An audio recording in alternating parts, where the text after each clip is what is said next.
केउ माने करि परिबे राशन कार्ड जानि नियंतु कोन रहिछि नुआ नियम। भारत रे गरीब लोकंकु राष्ट्रीय खाद्य सुरक्षा अधिनियम अनुसार मागणारे राशन जोगाई दि जाइथाए। राशन कार्ड सुविधा पाइया पई आपनकु आपनकर परिचय देबाकू पड़िथाए। एहा परे आपण राशन कार्ड रो सुविधा पाई परिबे। किछि राज्य रे राशन कार्ड पाई ऑनलाइन सुविधा उपलब्ध थिले आउ किछि राज्य रे ऑफलाइन व्यवस्था रहिछि।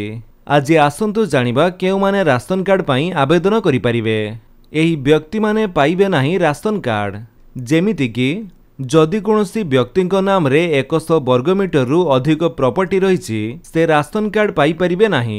किंबा जदि कोनोसी व्यक्तिक नाम रे घर फ्लैट इत्यादि रहिछि से मध्य पाई परिबे नाही। जदि कोनोसी व्यक्तिक निकट रे 4 चकिया वाहन जेपरिकी कार और ट्रैक्टर रहिछि से मध्य आवेदन करि परिबे नाही। जदि कोनोसी परिवारर केही सदस्य सरकारी चाकरी करूछंती से मध्य राशन कार्ड पाइबाकू योग्य नुहंती। गाँ गहली रे जेउ व्यक्ति रहउछंती जदि तांकर वार्षिक आय 2 लाख टंका रु कम होइथिबो तेबे से राशन कार्ड पाई परिबे। एवं शहीद परिवारंकर वार्षिक आय 3 लाख रु कम थिले राशन कार्ड पाइबे। जेउ माने इनकम टैक्स देउथिबे किंबा लाइसेंस थिबा बंधुक रखिथिबे से माने मध्य राशन कार्ड रो सुविधा पाई परिबे नाही।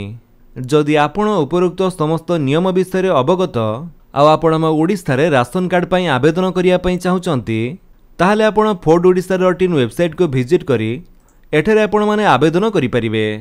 तो फ्रेंड्स ये तो थिला आपनको पई किछि अपडेट। जदि आपनको अपडेट टी भल लागिस ताले आपण वीडियो को लाइक कर दियंतु, आपनको सांगମାନଙ୍କ भितरे शेयर करी जणांतु। आउ जदि आपण हम चैनल नुआ चैनल को सब्सक्राइब करी बेल आइकन दबाई ऑल नोटिफिकेशन कर दियंतु ताकि जेतरंती वीडियो अपलोड करिवे आपण देखि परिबे। Thank you for watching.